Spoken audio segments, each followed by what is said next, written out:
ایسا قرآن کا ترجمہ کرنے والا ہماری جماعت میں موجود ہے، اور ہمیں قرآن کی چند سورتوں کا ترجمہ بھی یاد نہیں۔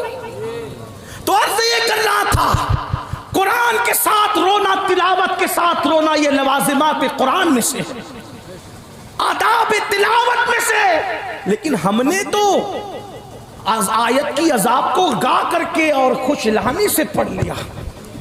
آپ کو پتہ ہے ایک مرتبہ ابن مسعود نے قرآن پڑھا رضی اللہ تبارک و تعالیٰ عنہ، معلم الامہ عبداللہ ابن مسعود قرآن پڑھتے، حضور نے فرمایا ابن مسعود قرآن تو پڑھ لیا، اس کا ساز و سامان اس کے ساتھ کہاں ہے؟ تو حضور وہ کیا ہے؟ فرمایا قرآن حسن کے لہجے پہ اترا ہے، جب بھی قرآن پڑھا کرو تو رونے کے لہجے میں پڑھا کرو، رونا نہ آئے تو کم سے کم رونے جیسی صورت بنا لو۔ لیکن ہمارا حال تو، پہلی بات تو قرآن سنتے نہیں، قرآن سنتے نہیں، اور سن لو چلے بہت دور نہیں جاتا، اس لیے کہ وقت کی نزاکت ہے، ہمیں کہیں پہنچنا بھی ہے۔ امام اعظم ہمارے امام، کون امام اعظم؟ کون امام اعظم؟ مسجد کی جمعہ کی 2 رکعت کا امام نہیں،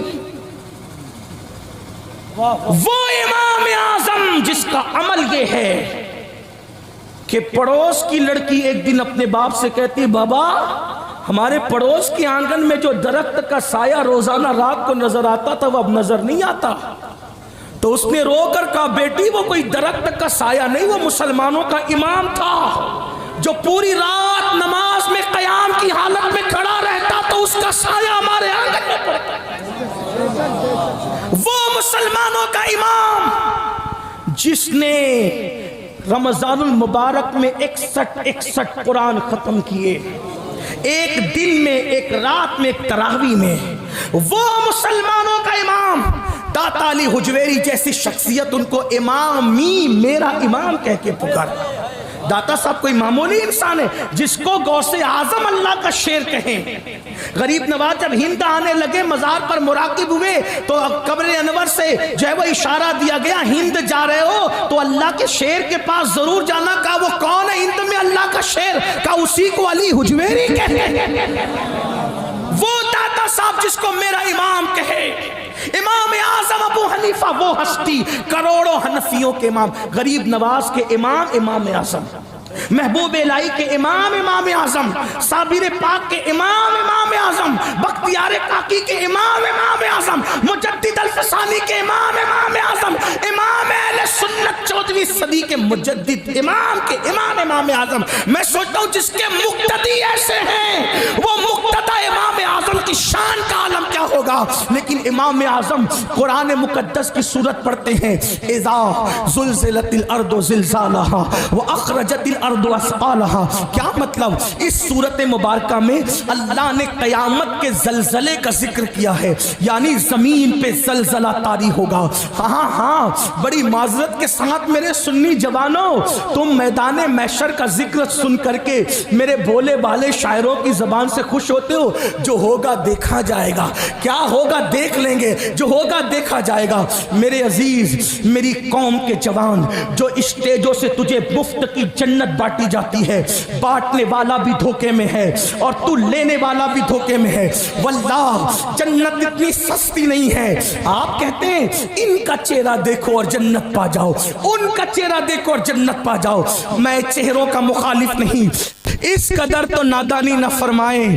جو قوم فجر کی نماز سے غائب، جو قوم ظہر کی نماز سے غافل، جو قوم عصر کی نماز کو کھیل کود میں ترک کر دے، جو قوم اپنے ماں باپ کو مسجد کی سیڑھیوں پر بھیک مانگنے پہ مجبور کر دے، جو قوم اپنی بیویوں کو سالن میں نمک زیادہ ہونے پہ طلاق دے دے، جو قوم اپنی بیٹیوں کو ماں کے پیٹ میں پا کر کے اس کو چمچوں سے، مشینوں سے اور آلات کے ذریعے ٹکڑے ٹکڑے کر کے گٹروں میں بہا دے. اللہ اکبر. میں تو کہتا ہوں درندگی کی حد ہو گئی. مکے کے کافر حضور کی آمد سے پہلے بیٹیوں کو زندہ دفن کرتے تھے. کس قدر درندے ہو گئے لوگ کہ وہ تو کافر ہو کر مشرک ہو کر بتوں کے پجاری ہو کر بیٹیوں کو اتنا حق تو دیتے تھے کہ وہ دنیا میں آ سکے. آج کے جدید دور کا انسان کتنا وحشی اور درندہ ہو گیا کہ وہ اپنی بیٹی کو دنیا میں آنے کا موقع بھی نہیں دیتا. الٹرا ساؤنڈ کے ذریعے سونوگرافی کے ذریعے پتا کرتا ہے پیٹ میں بیٹی ہے کہ بیٹا ہے اور اس کے ٹکڑے ٹکڑے کر کے اس کو نالی اور گٹر میں بہا دیتا ہے. کیا تم نہیں جانتے کہ اللہ دیکھ رہا ہے؟ او اپنی اولاد کے قاتلوں، اولاد کے قاتلوں کو چہرے دکھا کے جنت بانٹ رہے ہو. نشہ کرنے والی قوم کو چہرے دکھا کے جنت بانٹ رہے ہو. شراب کے اڈوں کو آباد کرنے والی قوم کو چہرے دکھا کے بانٹ رہے ہو جنت. اللہ اکبر.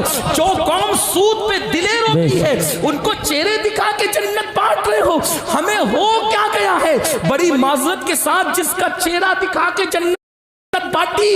کیا اس کے ایمان پہ خاتمے کی بھی گارنٹی لائے ہو؟ کہاں سے گارنٹی لائے ہو؟ ارے غوث پاک جیسا اللہ اکبر راتوں کو دعا کرتا ہے اے اللہ عبد القادر کا خاتمہ ایمان پہ فرما. غوث پاک کو عید کے دن روتے ہوئے دیکھا. کسی نے کہا مولا غوث پاک، اے غوث پاک کون؟ غوث پاک ہم قادریوں کے عقیدے میں غوث پاک کون؟ بریلی سے آواز آتی ہے تو اپنے وقت کا صدیق اکبر، تو اپنے وقت کا صدیق اکبر، غنی جو حیدر و عادل ہے یا کون؟